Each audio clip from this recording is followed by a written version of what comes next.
Ce n'est pas putaclic ou une blague, je pense vraiment que c'est la dernière fois que je fais ce genre de vidéo. Salut à tous, ici Reg, aujourd'hui j'ai envie de parler d'un sujet. Vous l'avez vu, tous les mois, je fais des vidéos bilan où je parle des films et séries que j'ai vus dans le mois, ou parce que j'ai pas le temps de les critiquer en critique à chaud, ou parce que je sais que ça n'allait pas intéresser grand monde. Mais j'ai envie de vous intéresser, de regarder ces films, tout simplement. J'ai envie que vous alliez voir beaucoup de ces films. Mais le souci, c'est que vu que je fais ça tous les mois, il y a des films qui sortent au début de mois, ou je sais pas, le 11 juin par exemple, ou si je les critique, c'est trop tard. C'est-à-dire que les films sont plus en salle, les gens vont pas aller les mater 3 semaines après. Donc ce concept de vidéo, fatalement, il est bien pour recommander et parler de films après et les voir peut-être à la maison, mais pour ce qui est en salle, il faut que le timing soit bon. Et ça, c'est rare, c'est pas compliqué. Et si je fais la critique d'un truc un peu moins connu, moins populaire, vous n'allez pas cliquer dessus. Là, c'est une miniature que j'ai postée après la vidéo. Genre, j'ai changé la miniature et le titre quelques jours après la vidéo parce que j'avais un titre un peu différent comme celui de la vidéo d'aujourd'hui. Donc, en réalité, ça ne marche pas non plus parce que si je mets le titre ou la critique à chaud ou j'essaie de vous manipuler,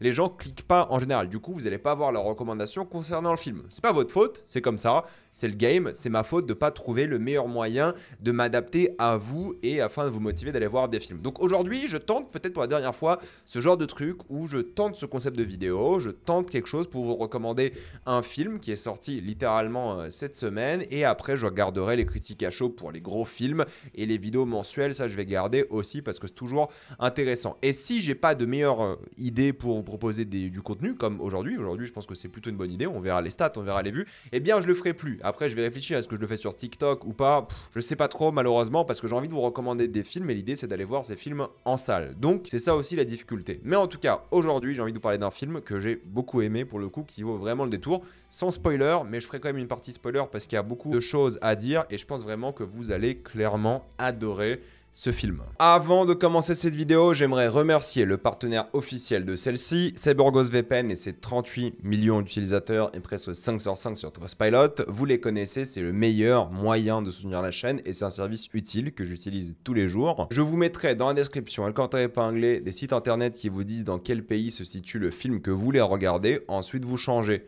Canada, États-Unis, Royaume-Uni, Belgique, Suisse, Italie, peu importe, vous allez avoir la VESTFR et même la VEF dans certains cas. Quelques exemples sur Netflix, vous allez avoir Je suis toujours là, Paddington au Pérou ou La chambre d'à côté. Sur Disney+, vous allez avoir Blanche-Neige, Captain America, Brave New World ou encore Un parfait inconnu. Si vous voulez voir des films comme Better Man, il faut aller sur Paramount+, et il faut utiliser Paramount depuis l'application Paramount. Ça marche si vous avez un compte Canal, vous pouvez vous connecter directement dessus avec, et vous avez même des films comme Sonic 3 disponible aussi. De même pour la plateforme HBO Max, oui, le nom a encore changé, il faut vous connecter sur l'application directement, ça marche avec un compte Canal et vous avez accès à plein de films. Mickey 17, The Brutalist, Queer, Alto Nights ou encore Parthénopée. Pour les gros consommateurs de YouTube, vous allez avoir YouTube Premium pour beaucoup moins cher. Vous prenez un pays de l'Union Européenne parce que d'après moi c'est plus simple, comme la Roumanie ou la Bulgarie, où c'est moins cher. Il y a encore des tutos qui vous montrent en ligne comment le faire facilement et ça marche sur d'autres abonnements comme par exemple le Letterboxd Patron qui sera moins cher dans un pays ou un autre. Et vous le savez maintenant, mais en France certains sites pour adultes ne sont plus disponibles. Avec un VPN vous pouvez contourner tout ça et vous Michael B le Jordan en paix. Vous serez en bien plus grande sécurité avec un VPN que ce soit sur la Wi-Fi de l'université, de l'aéroport, de l'hôtel ou même de chez vous. Vous pouvez partager un compte avec 7 personnes au total. C'est disponible sur tous vos appareils préférés sans aucun problème.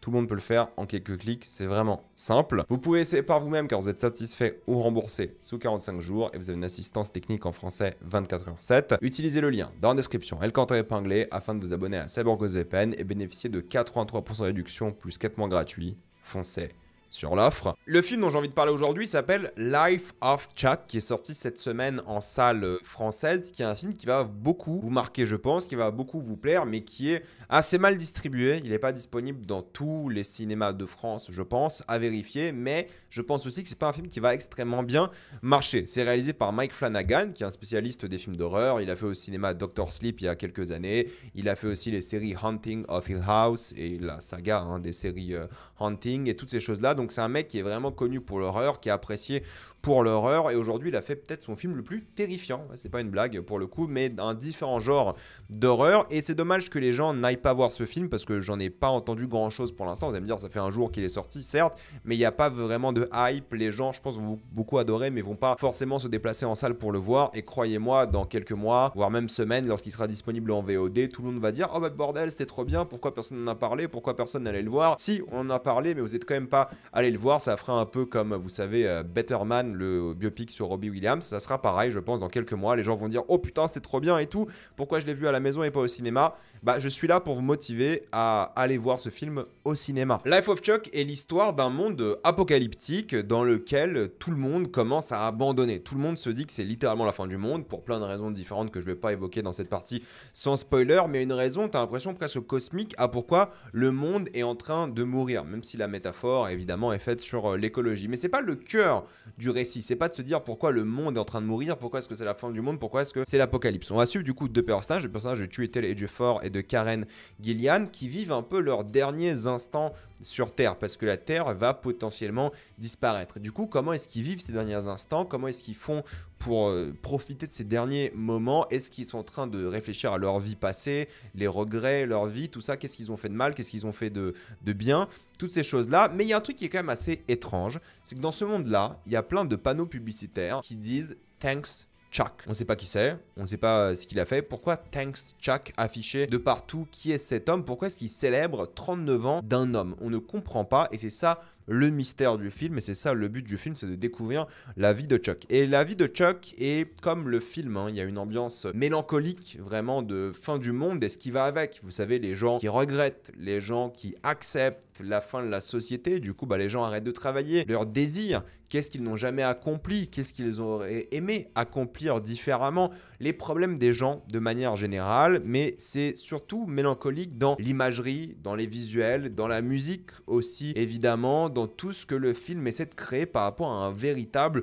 sentiment de solitude au final. Ce film est seul. Ce film va nous plonger dans des couloirs vides, dans des moments, voilà, de solitude émotionnelle aussi. C'est ça qui va être vraiment intéressant. Et ce qui est fort, c'est que l'histoire est racontée à l'envers, c'est-à-dire qu'on va découvrir comment Chuck est important et pourquoi, mais à l'envers des événements du film. Hein. Le film commence avec l'acte 3. Voilà, littéralement, il y a marqué acte 3 et vous allez aller d'acte en acte jusqu'à comprendre pourquoi Chuck est important, qui il est et de quoi parle réellement le film. Je ne vais pas trop en révéler, mais c'est un film qui parle de la vie, qui parle de l'art, mais surtout de la mort. C'est ça qui est hyper important. Il y a plein de personnages qui vont entourer Chuck lors de sa jeunesse, mais aussi plus tard dans sa vie, et ils vont tous représenter une partie de lui-même. Ils vont représenter une thématique, quelque chose d'important, un moment, un passage, un instant dans la vie de quelqu'un, une idée, une pensée, une forme et source de motivation. Et c'est ça qui est fort, c'est qu'en fait le film est plein d'émotions. Pour le coup, c'est un film, oui, qui est mélodramatique, mais qui est efficace. Grâce à ça,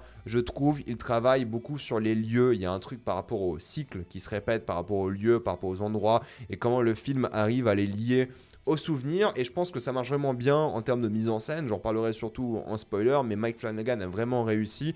Il a su raconter cette histoire de ce point de vue mélancolique, avec un montage, d'après moi, qui est aussi assez touchant. Il y a des cuts qui marchent vraiment bien en termes d'émotion, et c'est une ode à la vie avant tout, mais aussi un vrai travail sur la mort, l'acceptation et tout ce qui va avec. Il y a un changement de format d'image assez régulièrement, il y a beaucoup de symbolisme dans l'œuvre, et c'est ça qui est d'après moi très touchant, très réussi, très bien fait, et ça parle de choses qui à la fin avait ému, je pense, toute la salle, mine de rien, parce qu'il y a plein de petits moments avec des personnages, des détails, des phrases qui reviennent, des trucs qui créent de l'émotion, je pense, entre la joie, la tristesse, vraiment le bonheur. Et c'est ça qui est d'après moi hyper intéressant avec le film et qui marche bien avec le film. Et c'est difficile d'en parler sans spoiler, évidemment. Mais je pense, pour conclure, que beaucoup de personnes vont ressortir du film émues, touchées, vont y comprendre les thématiques, cette ode à la vie, vie, à l'humain, cette réflexion sur la mort, sur l'existence de manière générale. C'est évidemment très cosmique, existentiel. Je vais pas trop en révéler ici, mais allez voir le film. Il y a pas mal de belles surprises, de beaux moments. Vous allez clairement vous en rappeler. Profitez-en tant qu'il est en salle. Voilà, je pense que ce genre de film, c'est bien de le voir en salle. Vous allez dans une salle avec plein de gens qui seront ici émus, qui vont vivre l'émotion avec vous. Vous allez être concentré à 100% sur le film. Il dure 1h50. Vous n'allez pas voir le temps passer. Ça va super vite. Et il y a des idées de mise en scène, il y a des idées de montage, il y a un super acting de la part de tout le monde.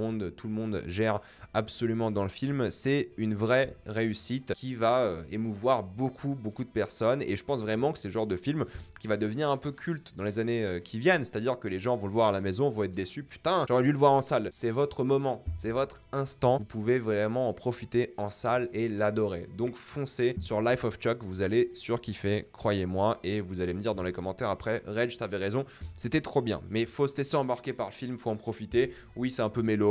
Oui, c'est pas toujours très subtil, mais ça fonctionne, ça marche bien, honnêtement, vraiment. Donc, allez voir le film et nous, on va passer en spoiler dans 3, 2, 1, c'est parti, je spoil. Donc partez maintenant tout de suite. L'une des belles choses concernant le film, c'est le côté vraiment cosmique de l'œuvre. On a l'impression qu'on est un petit caillou dans l'univers et même que cette personne-là, de Chuck, est une sorte de dieu. Parce que lorsque Chuck meurt, le monde meurt avec lui, t'as l'impression. Et c'est ça qui est fort, c'est le côté cyclique des personnages qui vivent dans les mêmes endroits, qui vivent les mêmes moments pour montrer évidemment ce côté universel que tout le monde a dans son quotidien. On a tous vécu les mêmes choses, on a tous vécu les mêmes moments, on a tous vécu les mêmes réflexions des gens, on a tous vécu littéralement peut-être les mêmes instances. Et ça, c'est montré via ce cycle des personnages qui répètent constamment les mêmes phrases, les mêmes mots, les mêmes citations, parce que ça se transmet, les histoires, ça se transmet aussi les traumas, toutes ces choses se transmettent et c'est via les lieux. C'est pour ça que le personnage de Julie J. ne monte jamais dans le grenier, parce qu'on lui a dit de ne jamais y aller, ça sert à rien. Bah, il a compris tout ça, et même si c'est peut-être un peu sous-entendu qu'à un moment il monte vraiment dans le grenier quand il a abandonné, il s'est dit ok c'est la fin, donc j'allais voir ce qui se passe, mais c'est pas littéralement confirmé. C'est pour ça que ça le motive d'aller voir le personnage de Karen Gillan. Mais en tout cas c'est intéressant parce que c'est un monde qui a échoué. Pourquoi est-ce que ce monde est puni par le cosmos? Alors évidemment il y a le truc écologique qui va de main en main avec ce qu'on vit nous aujourd'hui et ce qui est fait dans le film, mais ça va plus loin que ça. C'est un truc où on se dit ok, le monde a échoué parce qu'il n'a pas privilégié les choses qu'on aurait dû aimer. L'art n'a pas été mis en avant. En fait, le monde a préféré, entre guillemets, faire autre chose que de l'art, et du coup, il y a une société où les gens sont malheureux, les gens n'aiment pas vivre ce qu'ils vivent, et c'est un peu le cosmos qui nous a punis à cause de ça, parce qu'on n'a pas vécu la vie comme on aurait dû la vivre malheureusement, et on a eu plein de vices par rapport aux choix qu'on a fait pour la société, pour autre chose, plutôt que les intérêts voilà, d'un côté artistique, personnel, d'amour, ces choses-là. Et la pureté du ciel, c'est un élément qui revient souvent, parce qu'on s'est dit dans le film, le ciel ne ment pas, le ciel est pur, il y a un lien qui est fait entre le ciel et les mathématiques, mais lorsque le ciel disparaît, voilà, c'est une punition divine, cosmique évidemment, mais c'est le lien avec, vous savez, le ciel, on voit plein d'étoiles, plein de systèmes solaires en soi, et nous on est juste sur un petit caillou dans l'espace qui flotte. C'est pour ça qu'il parle souvent du calendrier, parce qu'en réalité, d'après beaucoup de personnes, on ne vit que depuis quelques minutes dans, vous savez, le calendrier du cosmos, de l'univers. C'est pour ça que la citation de Walt Whitman revient souvent, parce que peu importe si on existe depuis quelques minutes, le but du film, c'est de dire, ok, on est dans l'espace, dans le cosmos, en train de naviguer à côté de toutes ces étoiles et on les voit dans le ciel, mais en fait, ce qui compte, c'est nous, c'est ce moment-là, cet instant-là, c'est de vivre la vie pleinement. I am multitude, c'est ce qui est dit souvent, c'est que voilà, il y a le côté évidemment existentiel et même métaphysique de la chose où on est plus que juste cette petite chose, cette petite seconde dans l'espace. On décide de la vie qu'on veut créer et de sa multitude. Alors c'est pas la traduction en français évidemment, mais vous avez compris. Et c'est ça qui est fort, parce qu'en fait on voit dans ce film-là que des gens qui veulent exister mais qui ont un peu cessé d'exister de la manière dont ils veulent, qui ont été écrasés ou par le système ou par le fait de ne jamais avoir suivi le rêve jusqu'au bout. Et Tuité Dufort, c'est un bon exemple parce qu'il a l'air vraiment motivé par son travail un petit peu au début, mais tu comprends qu'il aime pas ça. Il n'aime pas du tout son travail, ou en tout cas, les gens qui interagissent avec lui fait qu'il n'aime pas son travail. Il ne se sent pas du tout à sa place. Il est aussi alcoolique comme le personnage de Mark Hamill. Et on le voit aussi que comme la présidente prof qui était là, présidente prof qui est d'ailleurs, je crois, la femme du réalisateur, hein, Mike Flanagan, il ne se sent pas à sa place. Genre, les gens qui sont profs dans ce film ne se sentent pas à sa place parce qu'ils n'interagissent pas avec des gens qui les comprennent. Lui, littéralement, il a tout fait pour ses élèves, il a même imprimé leurs notes et tout pour que les parents comprennent, et les parents s'en foutent. Les parents n'en ont rien à faire. C'est ça qui est dommage, qui est triste, alors que lui était motivé, il avait plein de choses à dire sur les élèves, et au fait, les parents sont pas d'accord. Et pareil avec la prof tout à l'heure, avant techniquement dans le film, mais plus tard dans le film, c'est que elle, il y a qu'un élève qui interagit avec elle, les autres s'en fichent. Et c'est ça qui est triste, et c'est ça qui est bien, c'est que lui était animé peut-être par son travail un petit peu, par le fait que des gens partagent sa passion, par le fait qu'il était amoureux de quelqu'un, le personnage de Karen Gillan, mais aussi par l'art. On le voit avoir une guitare à un moment dans l'un des flashbacks à la soirée. Il avait une guitare, donc au fait peut-être il n'a pas suivi son rêve d'être guitariste ou autre, il a préféré faire son travail et malheureusement il s'est senti peut-être, qui sait, malheureux toute sa vie. C'est pour ça qu'il boit aussi, hein. C'est pas juste à cause de la fin du monde qu'il boit, c'est juste une excuse d'ailleurs, parce que sa copine, son ex, lui disait d'arrêter de boire à un moment. Et il y a des choses qui se montrent ça. Et alors oui, il y a le côté un peu plus défaitiste de Matthew Lillard, mais tu sens aussi que lui, il est tellement peu investi dans son métier, et pas forcément que depuis l'Apocalypse. Du coup, tu ressens son vide par rapport à ça aussi. C'est pas le métier qu'il voulait faire, c'est pas la personne qu'il voulait être. Le symbole de ça, évidemment moins subtil, c'est l'homme des pompes funèbres, qui dit tout le temps, 2 fois dans le film, il aurait aimé être le mec qui présentait la météo. Lui, sa passion, c'est la météo. C'est pour ça qu'il y a cette phrase qui revient évidemment par rapport à la météo, mais c'est ça qui l'animait. Et par rapport au temps qui passe, il y a tout ce dialogue sur le temps. Écoutez, une journée, c'est pas 24 heures, c'est 23 heures et 56 minutes et quelques secondes. Mais ces secondes-là sont importantes, et c'est ça que le film dit. Il faut chérir ces secondes, en parler évidemment. Et lui, c'est un bon exemple de ça. Mais tout le monde, même Karen Gillan, elle en a marre d'être justement dans cette Suicide Squad. Elle fait pas son travail pour tuer les gens, elle fait son travail pour les sauver. Et justement, quand je dis qu'il y a un vrai partage qui est fait par rapport au lieu, au moment, c'est qu'il y a ces sons, vous savez, de ces machines qui gardent en vie les patients et qui les surveillent. Surtout, c'est voilà, ces machines qui résonnent comme si tous les patients étaient revenus à la vie le temps d'un instant, pour le coup. Et ça, c'est beaucoup montré parce que lorsqu'ils vivent les mêmes endroits, les mêmes moments, on les voit. Les infirmiers et autres sont tristes, sont déprimés par ce qui se passe. C'est une situation compliquée et ils essayent de sauver les gens, mais ils sont malheureux dans leur vie aussi. Peut-être parce qu'ils n'ont pas vécu la vie qu'ils voulaient au final. Et peut-être ils ont besoin de ce cosmos pour les réunir une dernière fois. Donc c'est ça qui est particulièrement compliqué, évidemment, pour ce personnage-là. Et c'est tous les personnages, hein, c'est comme ça. Mark Hamill, lui, il se donne l'excuse d'être fan de maths. Il pense que les maths, c'est une forme artistique. Et j'aime bien parce que le film ne punit pas ça. En fait, il se rend compte qu'ok, ce mec-là, il kiffe ce qu'il fait, mais le film le punit pas. Par contre, on voit qu'il est malheureux depuis tout le film, même quand il était marié, même quand avant, j'ai envie de vous dire qu'il ait perdu ses enfants, il était quand même un peu malheureux. Alors après, il a plongé dans l'alcool et tout, mais il juge pas le fait qu'il aime ce qu'il fait là, mais on voit qu'il n'est pas fondamentalement heureux. Il est un peu antagoniste, on va dire, lorsqu'il dit à son petit-fils d'arrêter la danse et se concentrer sur les maths parce que c'est de ça que le monde a besoin. Tu vois qu'il est dans ce truc-là, dans le système qui lui l'a broyé, et c'est un homme qui peut-être regrette aussi toute sa vie d'être là. Il est content de ce qu'il fait et les gens, voilà, l'apprécient beaucoup, hein. Le mec des pompes funèbres lui dit, bah c'est grâce à lui qu'on a payé moins d'impôts, des choses comme ça. Donc il est apprécié et le film ne punit pas cette attitude-là et lui donne une sorte de beauté par rapport à ça, dire qu'au fait les maths c'est aussi de l'art, mais le film te dit, en fait, c'est pas ça. Tu dois pas être comme lui, fondamentalement. Tu dois vivre et essayer de vivre de ce que tu peux vivre, de ce qui te rend heureux. Il te dit à ce moment-là, t'es pas obligé d'en faire un travail, hein, de vivre de la danse, des choses comme ça. Tu peux faire ça à côté, mais il faut pas abandonner, il faut pas lâcher, même si des gens, des figures plus anciennes peut-être, et qui sont déjà d'anciennes depuis longtemps, vont te dire de le faire. Donc c'est ça qui est un peu difficile, mais j'aime bien parce que le film juge pas ce personnage-là totalement. Il comprend son point de vue, il est moins manichéen que ce qu'on pourrait penser. C'est ça qui est, d'après moi, assez intéressant et fort dans l'œuvre. Et la grand-mère, c'est l'exemple de ça, hein. La grand-mère, elle vit de cet amour, de cette passion. Il y a plein de choses qui sont touchantes par rapport à elle. Elle a toujours poussé son petit-fils à vivre de la danse. C'est elle qui a animé cette passion de la danse en lui, et elle aurait aimé être là pour le voir danser. Mais malheureusement, elle meurt aussi. Et c'est intéressant parce que le petit-fils veut aller voir l'endroit où elle est décédée. Parce que les endroits sont importants. Il y a un vrai lien entre les endroits, les souvenirs, les moments, et on a envie de voir, d'essayer de comprendre, de s'attacher à ce dernier moment où ils étaient là, morts dans un supermarché. C'est un film un peu idéaliste, hein, je suis bien conscient, mais je trouve qu'il marche bien émotionnellement grâce à ça. Il y a ces moments émotions qui sont touchants via ces petits personnages-là qui vivent ces différentes choses différemment en fonction de ce qu'ils voulaient être, mais il y a ce lien qui est tissé entre eux, de personnes qui n'ont pas accompli leur rêve.